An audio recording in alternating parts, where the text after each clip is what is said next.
this is the part that they lied to us about. Our ancestors, we ain't pray to no fucking gods. There was no such thing as gods in ancient times. The Greeks made that up. Our ancestors called the gods the netters. And the netters, a netter is uh, a single energy. This energy is a netter. Then that other energy that's not that energy is a netter. But all of the netters was just a part of the netteru, which was the one. So when they said, "Oh, our ancestors, they worshiping idol worshiping all these many gods," no, it wasn't no fucking many gods. It was one God that had many attributes. Just like you one person, but you got many attributes. You ain't just got no one part of yourself. The divine is the same, as above, so below. But it's about opening yourself, opening the channels to yourself. So those deities, so those energies could express through you.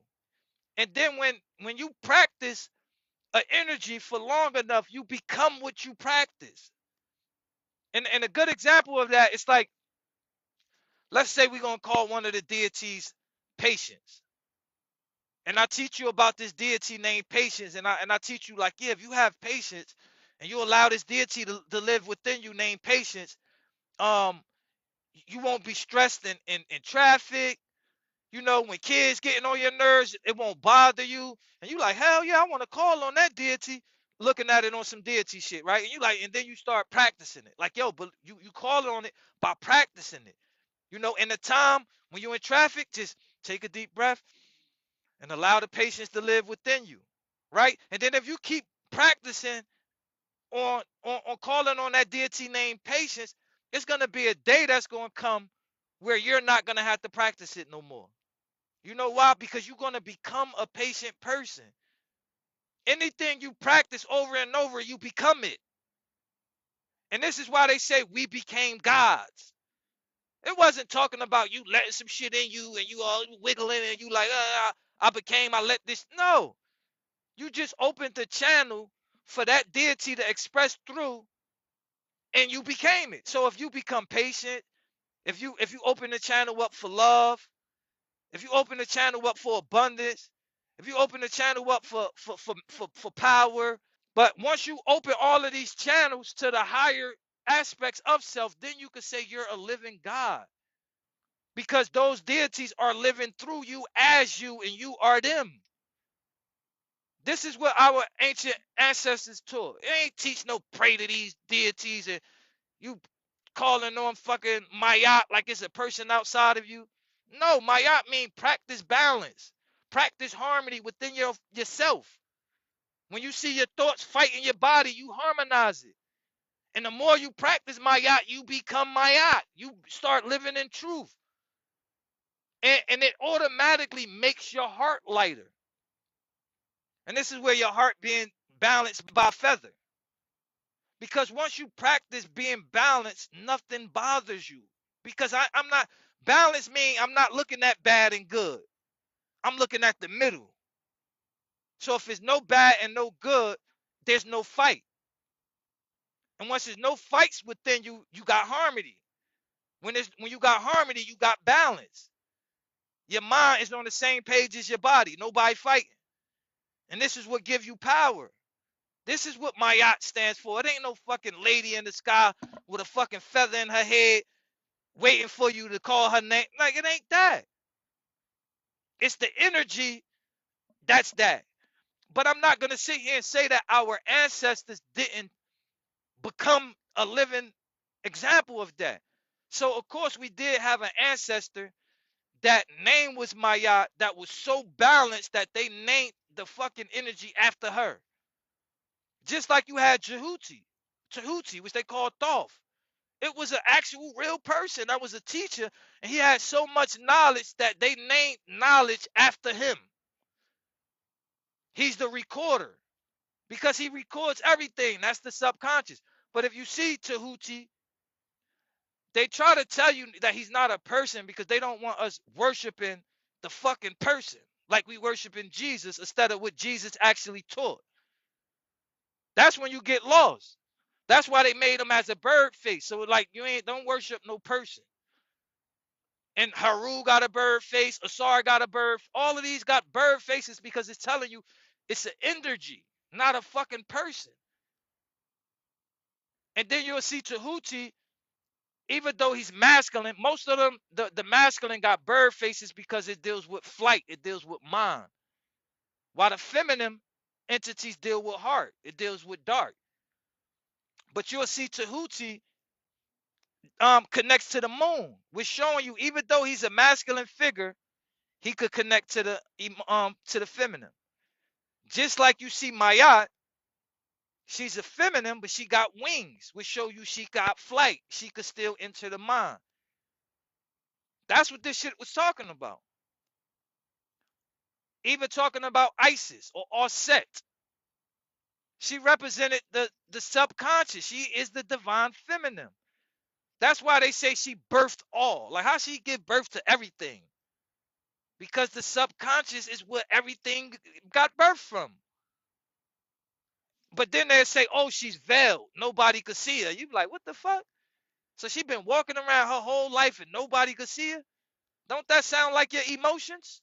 So this we got to understand that our ancestors was talking about how we work and was using gods and deities to explain. So that's why when you read the the mythology, it's talking about the mind. It ain't talking about no fucking people from the old ancient times. And that's why people go to college and get a master's in mythology. Like, yo, you just went and got a master in fake stories. I'll slap your ass silly. Because they understand it's not fake stories. And then you'll see that when you see this mythology and this mythology and this they all really telling the same fucking story, just using different names. Because they all talking about the operation of the mind. And the operation of the mind never changes. So just as it stood in old times, it stood today. Asar. Asar represented the oneness that was in the mind. Consciousness started off as one. And then Asar got chopped up by his twin brother, which is talking about Set, which became the devil, Satan. But Set represents the ego. The ego is the false self. It's the individual. The reason why you say, I'm this person, my name Naeem, I'm African American, I'm this, I'm that, I'm that. All of them is programs that's within my ego. I'm not none of that shit. That's all my limited shit. That's all the programming that I got while in this physical body. But who I am as oneness, as spirit, that's Asar. But it's Set, my ego, that chops mine up. So in this story, it's talking about that. But some people will read it like, oh shit. And then it starts off like the reason Set chopped up Asar was because Asar slept with his wife. And when you hear that, you like, man, fuck Asar. My brother sleep with my wife, I'll chop his ass up too. Faggot nigga. It make you not even want to be on Asar's side. Because it sounds like some bullshit. Why would you sleep with your brother wife? And then it say that his brother wife is his wife's sister. And you like, oh shit, what the fuck is going on? But if you really understand, that's talking about the mind. Of course, the mind slept with Set wife. It's feelings. Because Set deals with the ego. The ego deals with the physical body.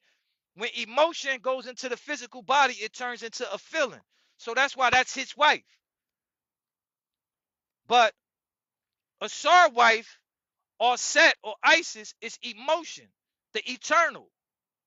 That's why they twin sisters. All of this shit is talking about how we work. And when you initiate, when you got initiated into the mysteries, you get this part of the story where it all makes sense. Like, damn, this shit ain't talking about no stories. It's talking about you. And then you get to understand how you work. Because after Asar got chopped up, the story goes on that his wife, the one got all of the pieces, and this was the first mummification. They put him back together. Because when it comes to you having an awakening, it's your heart. that creates the awakening. It's your heart that gathers all of the broken pieces of yourself and put it back together. And then they say it was one piece missing, which was the phallus. Everybody would say, oh, that was his dick. But in the ancient teachings, they say that the females was a sar. So females don't got no dick. What are we talking about here?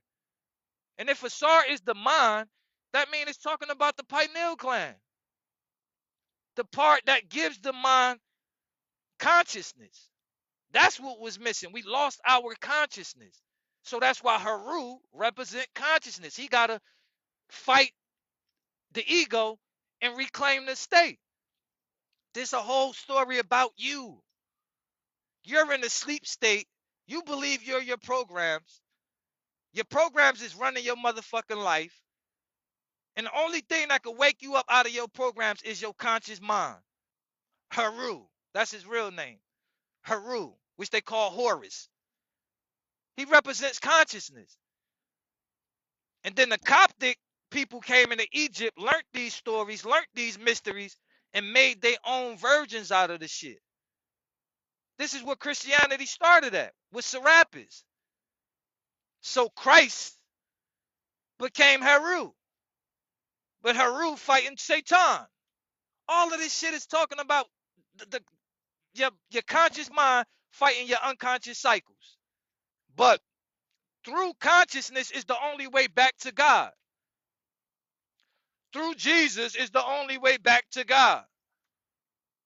But you really waiting for a person to come when you are the person.